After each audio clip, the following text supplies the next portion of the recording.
Thank you very much, Kate. This is a wonderful opportunity, a privilege to be here to address this public, especially during so timely, at such a timely event.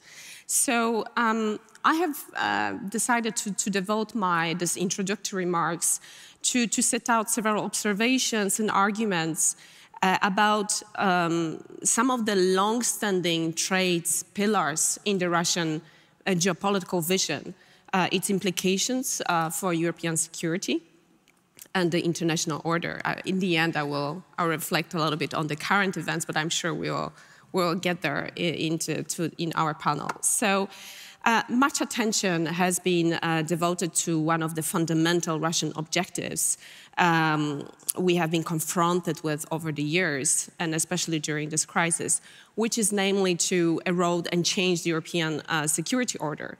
This objective, however, precedes both Russian invasions of Ukraine, the current one, and in 2014.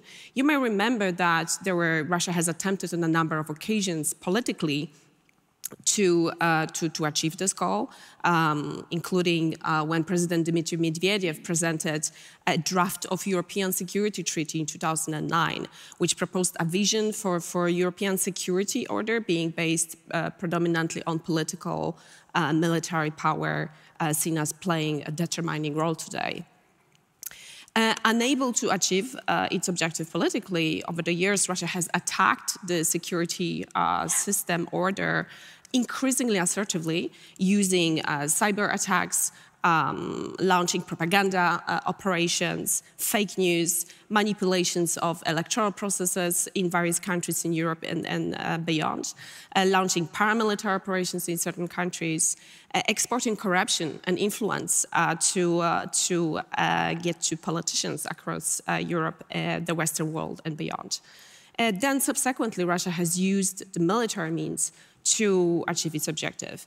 You may remember that in 2014, Putin said, new rules or no rules, concisely summing up the increasingly aggressive contest of the status quo. Some of the central features in the Russian view of the international order, however, they have very long roots. They go back to Soviet and even farther Russian history. The Russian authorities have long postulated what Foreign Minister Sergei Lavrov called for an acute need for an alternative form of collective leadership by great powers. He has made direct links to 19th century, to a variation of a system based on a balance of power principle and non-confrontational mutual containment, which was established during the Congress of Vienna in 1815 after Napoleon's defeat. Lavrov called it a new concept of great powers for the 21st century. And back in 2007, he pointed at the United States, Russia, and the European Union as a sort of this leadership in the most important European and even global affairs. In 2017, a similar idea pointed at the United States, Russia, and China as a leading triumvirate, possibly with support with some other major powers like France and Germany. And this vision of an alternative international order, it underlines continuity in Russian foreign policy, and the Russian authorities, they point at themselves. Lavrov has put it, quote, Russia has borne a significant share of burden of equilibrium maintenance in European and world politics for 300 years, unquote. He has also argued that in periods when Russia gave up this responsibility, it tended to lead the continent to catastrophe. So this also highlights another long-standing feature in the self-perception of Russia as being a unique civilization with a special, even messianic mission in world affairs. A related major feature in the Russian worldview is the classical Westphalian order, with traditionally defined state sovereignty, a core principle of territoriality, and non-interference in internal affairs. Obviously, as the repeated Russian aggressions in neighboring countries have illustrated, these concepts come with a very important caveat. So to Russia, sovereignty is not as much a right that any country automatically gets, but rather a capacity for economic independence, military strength, national and cultural identity. And from this perspective, neither Ukraine nor any other post-Soviet state, except Russia, of course, can be considered fully sovereign. Only great powers, seen from the Russian perspective, can be fully sovereign. The rest, can be independent, they can be self-governed, but their independence derives from the relations they develop with great powers. They are dependent on protection by great powers. They are not independent by their own strengths. And of course, natural sequence to this idea, one we have also heard a lot during this crisis, is the concept of spheres of interest, which, from the Russian point of view, are shared or divided, often by force, between great powers. And Russia perceived that fight for spheres of influence as a zero-sum game. So if West manages to expand NATO or European Union to the east, it means this is Russia's loss. And an illustrative example of this reasoning was President Boris Yeltsin's letter that was sent in 1993 to the United States, UK, France, and Germany, in which he proposed to stop NATO enlargement. And instead, he gave, as a proposition, as an alternative, he proposed to give security guarantees, similar to those that Ukraine received in 1994. We know how it worked. But notably, Yeltsin also proposed to make the relations between Russia and NATO a few degrees warmer, which means more important, than NATO's relations with the Eastern European states. So not long after the fall of the Soviet Union, the Russian elites demonstrated that they have had no intention of participating in the international order on Western terms.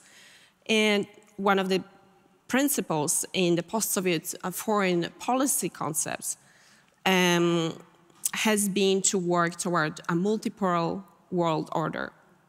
And it has aimed, among other objectives, to undermine the US and Western dominance in the international system. This objective was introduced first by the foreign minister Yevgeny Primakov in 1996, and it's been a key objective ever since. So Russia's rivalry with the West did not vanish after the end of the Cold War. Even there were moments, periods of hiatus in early 1990s. But even then, I think that mostly it was because there was a lack of capability on the Russian side to match the persistent ambition to equal the West. And Russia's increasingly aggressive pushback against the quest of the former Soviet satellites and Soviet republics to escape the Russian dominance and by joining the West, they came when Russia rebuilt some of its capacity, including military and non-military means, to push back. And successively, Russia has expanded also the geographic scale of its ambitions with active outreach to parts of the world where Russia has not been seen for more than 2 decades, including in Africa, Latin America, and the Middle East and other parts of the world. Russia has also been developing, as you well know, and we will certainly discuss it more today, an anti-Western partnership with China, getting also more dependent on China in the process. So, given the current circumstances, now going to this more contemporary current situation, I think that Russia's relations with Europe and the US are unlikely to improve while Putin remains in power. Importantly, however, even though character and personality of leaders matter, the Russia problem is larger than Putin and more long-standing. And I think some parts of it are likely to survive him as well. So the Russian objectives deriving partly from some of the aspects of the vision I've talked today of the international order, I think they will be very hard. They have been and they will be very hard to reconcile with the Western European approaches that, among other aspects, they rejected the balance of power principle after World War II, hegemonic ambitions of individual states in Europe, developed a form of shared sovereignty, close interconnection of vital interests, transferred some of state sovereign rights to supranational institutions, accepted interference of external agents in domestic affairs, to name just a few aspects. So the Russian struggle for expanding its power by attacking Ukraine, among other means, ironically, and it's been already voiced today, is likely to significantly diminish Russia's economic and military power, both in short and long term, not least. And it means that we are likely to see Russia that is economically and militarily much weaker, more backward, isolated, possibly more dependent on China, and likely also more turned toward the past or the perceived glorious past, even to a higher degree than we see today. Also, we will be dealing with Russia that has less resources compared to Russian ambitions, which will be inspiring grievances, frustrations, and the persistent feeling of insecurity, while Russia still will be possessing nuclear arsenal and veto in the UN. So in the short term, the impact of the war, including, of course, the mass killings of civilians and other atrocities, war crimes we observed in Ukraine, they will be very difficult to mitigate, I think. So in this relationship, I have one possibility, and I think we will certainly discuss others. Maybe, I think, a settlement in form of a chilly, but hopefully less volatile and more predictable relationship than what we are dealing with today. Thank you very much.